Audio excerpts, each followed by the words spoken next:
छत्तीसगढ़ की 11 लोकसभा सीटों में बिलासपुर की सीट अचानक हाई प्रोफाइल बन चुकी है क्योंकि कांग्रेस ने यहां राहुल गांधी की पसंद से भिलाई के विधायक देवेंद्र यादव को लोकसभा की टिकट दे दी है। बिलासपुर लोकसभा क्षेत्र के जमीनी हालात को समझने के लिए यदि हम इसके इतिहास पर गौर करें तो पहले ये सीट अनुसूचित जाति के लिए एससी आरक्षित थी, लेकिन परिसीमन के बाद से बिलासपुर सामान्य सीट हो गई है। तब से लेकर केवल एक चुनाव में दिलीप सिंह जूदेव को छोड़कर लगातार भाजपा ने मुंगेली जिले के प्रत्याशी पुन्नूलाल मोहले पर भरोसा जताया है।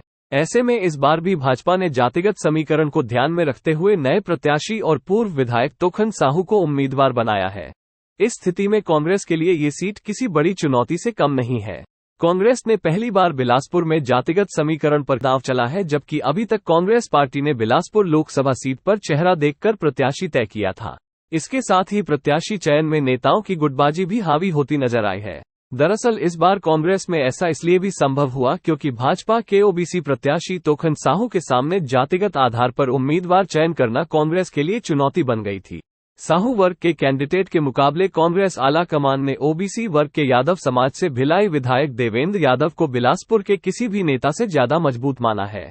हालांकि प्रदेश कांग्रेस के साथ ही स्थानीय कांग्रेस नेता यादव समाज के स्थानीय उम्मीदवार को कैंडिडेट बनाने का सुझाव दिया था, लेकिन राहुल गांधी की भारत जोड़ो यात्रा में विशेष सहयोग देने के कारण शीर्ष नेतृत्व ने देवेंद्र यादव को ही सबसे योग्य उम्मीदवार माना। हालांकि देवेंद्र यादव को जातिगत समीकरण के कारण टिकट देने का जो कारण बताया जा रहा उसे स्थानीय कांग्रेसी भी नकार रहे हैं। दरअसल बिलासपुर लोकसभा सीट पर कांग्रेस ने भाजपा की तरह जातिगत समीकरण के आधार पर कैंडिडेट तय करने की रणनीति का अनुसरण किया है। राष्ट्रबोध को पड़ताल में पता चला कि बिलासपुर लोकसभा क्षेत्र में यादव समाज के 2 लाख से अधिक वोटर्स हैं, जो यदि समाज की जातिगत गोलबंदी हो गई तो यादव समाज निर्णायक भूमिका निभा सकता है।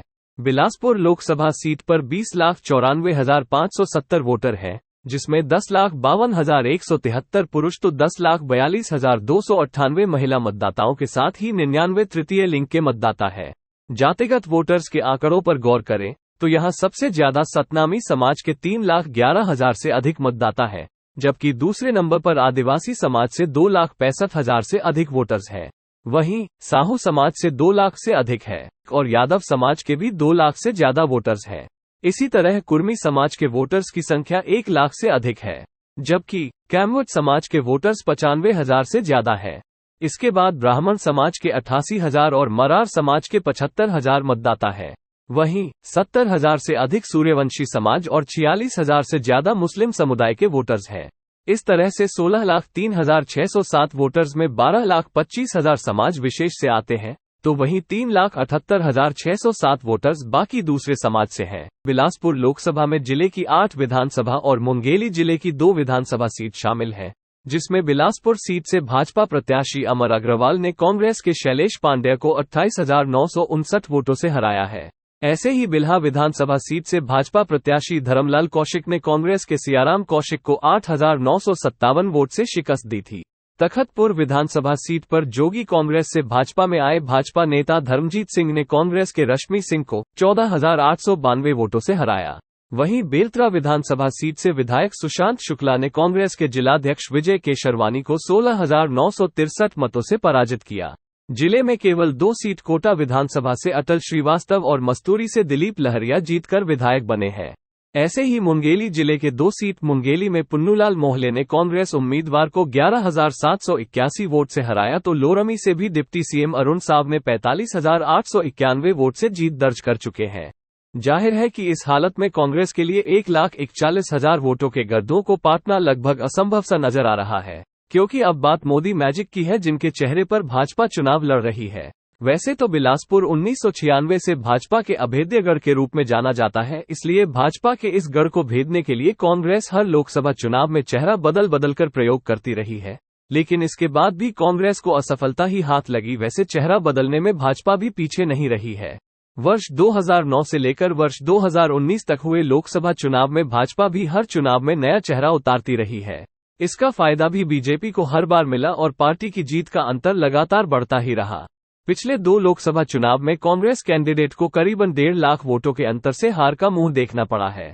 पिछले लोकसभा चुनाव में प्रदेश में सरकार होने के बाद भी कांग्रेस के अटल श्रीवास्तव को अरुण साव ने 1,41,000 से अधिक वोटों से शिकस्त दी थी। जबकि इससे पहले 1996 के चुनाव से बिलासपुर लोकसभा भाजपा का गढ़ बनने की कहानी पर गौर करें तो यहां से भाजपा के वरिष्ठ नेता पुन्नूलाल मोहले की जीत का रिकॉर्ड को कांग्रेस कभी नहीं तोड़ पाए। उन्होंने 1996 में पहली बार कांग्रेस की जीत को हार में बदल दिया। गोदिल प्रसाद अनुरागी की बेटी तान्या अनुरागी को 48,615 वोटों से हराकर सीट कांग्रेस से छीनकर भाजपा की झोली में डाल दी, जिसके बाद से वो 1998, 1999 और 2004 में लगातार जीत दर्ज करते रहे।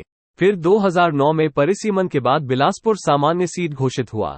इस बार दिलीप सिंह जुदेव ने कांग्रेस प्रत्याशी व पूर्व मुख्यमंत्री अजीत जोगी की पत्नी डॉक्टर रेणु जोगी को हराया।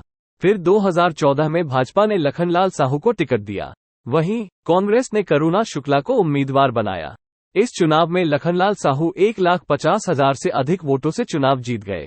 फिर 2019 में भाजपा ने अरुण साव को उम्मीदवार बनाया, जिनसे मुकाबला करने के लिए कांग्रेस ने अटल श्रीवास्तव को मैदान में उतारा और अटल श्रीवास्तव चुनाव हार गए। देवेंद्र यादव को प्रत्याशी बनाए जाने के बाद इस बार चुनाव दिलचस्प होने के आसार है, क्योंकि देवेंद्र यादव छात्र राजनीति से अपनी करियर की शुरुआत की थी।